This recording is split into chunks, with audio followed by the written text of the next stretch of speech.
그녀는 평소에도 나에게 장난스럽고 의미심장한 말을 던지며 마치 의도적으로 나를 신경 쓰이게 만들었다. 예를 들어 회의가 끝난 후에 부장님, 오늘 왜 이렇게 멋있어요? 저 때문에 더 잘 보이려고 그러신 건 아니죠? 라고 말하면서 웃곤 했다. 그때마다 나는 애써 웃으며 넘겼지만 그녀의 그런 말들이 내 마음을 계속 흔들었다. 또 점심시간이 되면 종종 내 자리로 와서 오늘 점심 같이 먹을래요? 부장님은 제 최고의 점심 파트너니까요라고 장난스럽게 말했다. 그럴 때마다 나는 왠지 설레었다. 어느 날은 저녁 회식 자리에서 지혜 씨가 내 옆자리에 앉으면서 부장님 옆이 제일 편해요라고 말하며 자연스럽게 내 팔에 팔짱을 끼기도 했다. 그 순간 나는 가슴이 두근거렸고 그녀가 나를 계속해서 미묘하게 신경 쓰이게 만든다는 것을 확실히 느낄 수 있었다. 부장님은 참 가정적이고 착실한 것 같아요. 그녀가 웃으며 말했다. 그래요? 왜 그렇게 생각해요?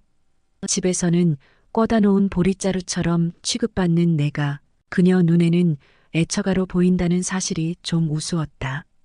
매일 저녁 6시만 되면 칼퇴근해서 바로 집에 가시잖아요. 회식 때도 1차만 끝나면 집에 가셔야 한다면서 2차는 잘 안 가시고요. 그녀의 말에 나는 속으로 웃음을 참을 수 없었다. 뭐? 밖에서 특별히 할 일도 없어서 집에 가는 거지, 라고 대답했는데 그녀가 갑자기 장난스러운 미소를 지으며 말했다. 혹시 술 친구 만들 생각 없으세요? 종종 술도 한잔하고 데이트도 하면 좋잖아요. 부장님, 혹시 숨겨둔 애인 있는 건 아니죠? 애인? 나는 크게 웃으며 내 마음속에는 항상 있지 라고 얼떨결에 말해버렸다. 그러면서도 나의 시선은 자연스럽게 윤대리를 향했다. 호호호, 부장님은 애인은 없더라도 마음속에 둔 여자는 있나 보네요. 그녀가 눈치 빠르게 말했다. 그 말에 나는 조금 당황했지만 그녀는 금방 알아챈 듯 했다. 혹시 저는 아니죠? 누군지는 알 수 없죠. 윤대리님일 수도 있는 거 아니에요? 나는 장난스러운 미소를 지었다. 아이, 부장님, 언제까지 윤대리님이라고 부를 거예요? 그냥 편하게 불러주세요. 그럼 뭐라고 부를까요? 지혜 씨라고 부르기엔 조금 그렇고, 나이 차이도 나는데 둘이 있을 땐 그냥 지혜야 하면 되잖아요. 그녀가 서슴없이 말했다. 그러면서 깔깔 웃으며, 그런데 부장님, 애인이 마음속에 있다는 건 대체 뭐예요? 아, 그 애인? 글쎄, 바람을 피운다면 그 사람과 피우고 싶단 말이죠. 그녀는 내 말에 호기심을 보이며 누굴까요? 라고 물었다. 그 말이 신경 쓰였는지 자꾸 나를 쳐다보았다. 나는 그녀에게 농담을 던졌다. 지혜 씨처럼 매력적인 여성이 새벽까지 회식하고 늦게 집에 들어가면 남편이 불안해하지 않아요? 호호. 남편이랑 사이가 안 좋아서 늦게 들어가도 신경 안 써요. 나도 모르게 크게 웃어버렸고 그녀는 내 웃음에 잠시 당황하는 듯 했다. 순간 우리 사이에 침묵이 흘렀고 그 사이 맥주는 다 비워졌다. 그녀는 볼 때마다 단정하면서도 세련된 느낌을 풍겼다. 긴 생머리가 얼굴을 부드럽게 감싸고 맑은 눈망울은 항상 밝게 빛났다. 그녀의 미소는 누군가를 기분 좋게 만들기에 충분했고 언제나 주위를 편안하게 만드는 여유가 있었다. 스타일도 깔끔하면서도 여성스러웠고 직장에서나 일상에서도 주위를 배려하는 모습이 돋보였다. 성격은 밝고 사교적이었으며 사람들과 쉽게 친해지는 재주가 있었다. 특히 말투는 따뜻하고 부드러워 대화 상대를 편하게 해주었다. 그녀와 함께 있으면 마치 오랜 친구처럼 편안함이 느껴졌고 그 속에서 나도 모르게 마음이 열리는 느낌이었다. 안녕하세요. 올해로 50살, 결혼 25년 차 유부남입니다.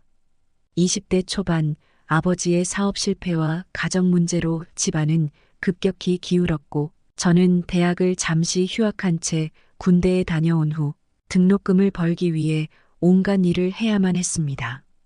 혼자 원룸 새방살이를 하며 불확실한 미래를 그리던 그때 어느 날 7살 연상인 주인집 아주머니가 이혼 후 혼자 두 아이를 키우고 있다는 사실을 알게 됐습니다.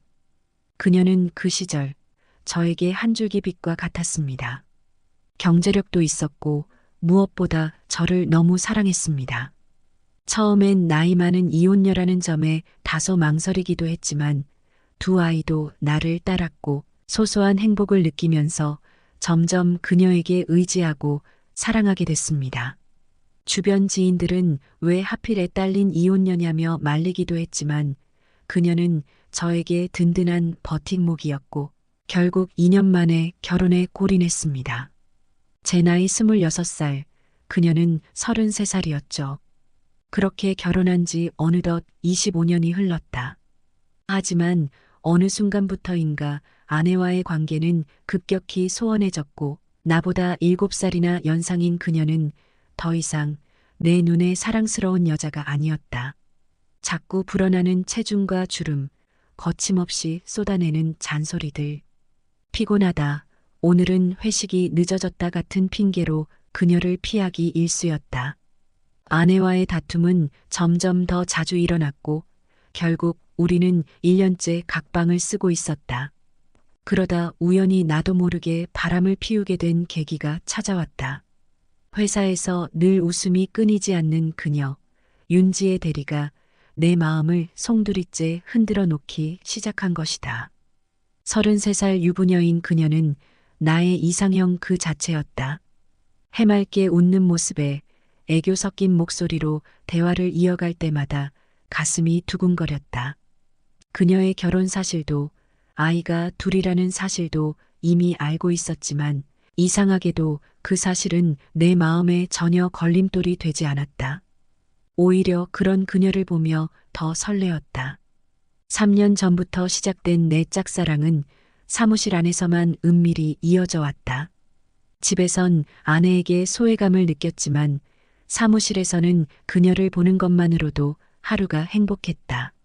그녀가 다른 직원들에게 친절하게 일을 가르치는 모습조차 내 눈에는 그렇게 사랑스럽고 멋지게 보일 수가 없었다. 하지만 그녀와 가까워지기란 쉽지 않았다. 그저 멀리서 지켜보며 설레는 마음을 감추기 바빴다. 그러던 어느 날 난 상상도 하지 못했던 일이 벌어졌다.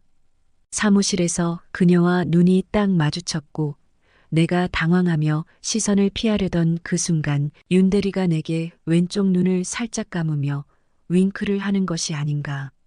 순간 심장이 요동쳤다. 저거 진짜 윙크였을까? 아니면 그냥 우연히 눈을 깜빡인 걸까? 혼자서 온갖 생각이 머리를 가득 채웠지만 이상하게도 그날 이후로 내 마음은 그녀에게 더 빠져들기 시작했다. 며칠 뒤 회식 자리에서 윤대리는 평소답지 않게 술을 많이 마셨다. 소주를 2병이나 비운 그녀가 약간 취한 듯 비틀거리며 내 옆으로 다가와 앉더니 술잔을 내밀며 말했다. 부장님, 저 술 한 잔만 따라주세요. 그녀의 달라진 태도에 당황했지만 속으로는 내심 기뻤다. 평소에는 그렇게 단정하던 그녀가 술 기운에 몸을 베베꼬며 교태를 부리기 시작했다. 나도 모르게 그녀를 위아래로 훑어보며 저절로 칭찬이 튀어나왔다. 윤대리, 언제 봐도 참 이뻐. 그녀는 살짝 웃으며 장난스럽게 대꾸했다. 아잉, 부장님 무슨 말씀이세요? 애 둘이나 낳은 아줌만데. 그렇게 대화를 나누던 우리는 어느새 자연스럽게 서로의 거리를 좁혀갔다. 회식이 끝나고 나서 그녀는 나에게 다가와 말했다. 부장님, 집에 잘 갈 수 있겠냐고 물으셨잖아요. 그럼 바래다 주시면 되잖아요. 그녀의 말에 나도 모르게 고개를 끄덕였다. 그렇게 우리는 같은 택시에 올라탔고 그녀는 내 팔짱을 끼며 다정하게 속삭였다. 부장님 고마워요. 그 순간 나는 이미 이성이 무너지고 있었다. 그녀의 팔짱 끼는 손길이 내 감정을 자극했고 나도 모르게 그녀에게 솔직한 마음을 털어놓았다. 윤대리, 사실 나 너만 보면 설레. 계속 널 지켜보고 있었어. 그녀는 가만히 듣더니 작은 미소를 지으며 말했다. 부장님, 사실 저도 눈치챘어요. 그런데 이제는 거짓말하지 말고 솔직해져요. 우리 오늘부터 바람 피울까요? 그녀의 돌직구에 나는 아무 말도 하지 못한 채 고개를 끄덕였다.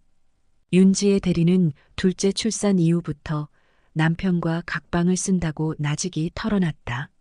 그녀의 말에는 깊은 외로움이 묻어 있었다. 육아도 하고 살림도 하고 직장 생활도 하고 그런데도 너무 허전해요.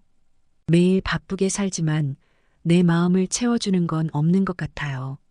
그녀의 목소리는 평소 밝고 명랑하던 그 모습과는 사뭇 달랐다. 눈동자는 흔들렸고 술 기운에 살짝 올라온 홍조는 그녀의 속마음을 그대로 드러내는 것 같았다. 부장님, 저 오늘 집에 들어가기 싫어요. 그녀가 속삭였다. 그 한마디는 마치 모든 걸 내려놓겠다는 결심처럼 들렸다. 순간 나는 마치 누군가 뒤에서 나를 밀어붙인 것처럼 심장이 뛰었다. 여기서 더는 돌이킬 수 없는 길로 들어서게 되는 걸까? 아니면 이건 잠깐의 잘못된 유혹일 뿐일까? 지혜 씨 괜찮겠어? 오늘 일 정말 후회하지 않겠어? 내가 조심스럽게 물었다. 마음속에선 이 순간이 다가오길 원하면서도 또 한편으론 마지막으로 도덕적 갈등이 꿈틀거리고 있었다. 부장님, 지금만큼은 복잡한 생각하지 말고 그냥 나랑 같이 있어줘요. 나도 부장님이 보고 있단 거 눈치챘어요. 나도 그 시선에 위안이 되더라고요. 나도 혼자가 아니구나. 누군가 날 이렇게 봐주는구나 싶었어요. 그녀는 내 손을 살며시 잡았다. 손끝에서 느껴지는 온기와 그 말 속의 진심이 나를 송두리째 흔들었다. 우리는 서로 아무 말 없이 골목으로 걸어갔다. 가로등 불빛이 희미하게 비추는 길, 윤지의 대리는 나를 살짝 바라보며 씩 웃었다. 오늘은 그냥 내가 나쁜 여자일래요. 부장님도 같이 나빠져 봐요. 그 말에 나도 모르게 웃음이 나왔다. 그래, 오늘은 나도 그냥 나쁜 남자일래. 그날 이후 우리는 비밀스러운 관계를 이어가기 시작했다. 사무실에서는 평범한 부장과 대리로, 그러나 그 뒤에서는 마치 다른 세상에 있는 듯 했다. 그녀와의 만남은 단순한 스릴을 넘어선 무엇인가로 변해가고 있었다. 내게는 오랫동안 잊고 지냈던 감정들, 설렘, 긴장, 기대 모두가 다시 깨어났다. 50이라는 나이에 나는 다시 사랑에 빠진 것이다. 윤지의 대리와의 관계는 나를 다시 활기차게 만들었다. 아내와의 불화로 인해 집은 언제나 싸늘하고 무거운 공기로 가득 차 있었지만 윤지혜와 함께하는 시간은 따뜻하고 설렘으로 가득했다. 어느 날 윤지혜가 내게 말했다. 부장님, 이런 관계를 계속해도 괜찮을까요? 우리 둘 다 알잖아요. 이게 얼마나 위험한지. 그녀는 말을 하면서도 나를 떠나려는 의도가 전혀 없어 보였다. 그저 우리가 선택한 길이 얼마나 아슬아슬한지를 인식하고 있을 뿐이었다. 지혜 씨, 나도 알아. 이게 우리가 해야 할 일은 아니란 걸. 하지만 난 이제 멈출 수가 없을 것 같아. 당신을 떠올리지 않는 날이 없어. 그녀는 고개를 끄덕이며 내 손을 꼭 잡았다. 결국 이 관계는 지속될 수 없는 것이었다.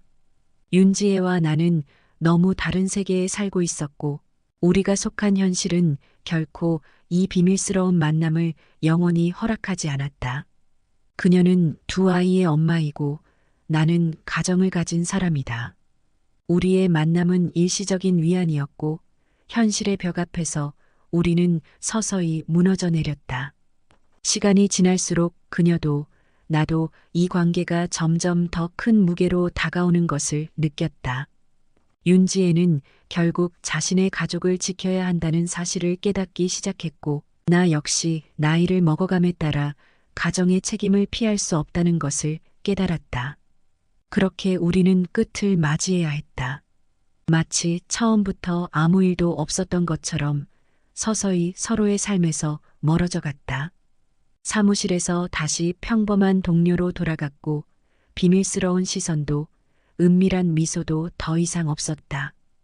이제 내 나이 50, 윤지혜와의 만남은 아름다운 꿈 같은 시간이었지만 결국 현실 앞에서 깨져버린 유리조각처럼 사라졌다. 나는 다시 내 자리로 돌아가야 했다. 하지만 그와 동시에 그 짧은 시간 동안 내가 느꼈던 감정들은 결코 잊을 수 없는 추억으로 남아 내 인생의 한 페이지를 장식하게 되었다. 하지만 아직도 마음 한구석에 의구심이 남아있다.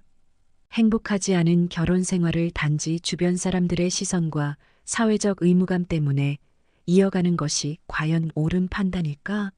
내가 진정 원하는 것이 아닌 타인의 기대에 얽매여 산다면 결국 나 자신은 불행해질 테니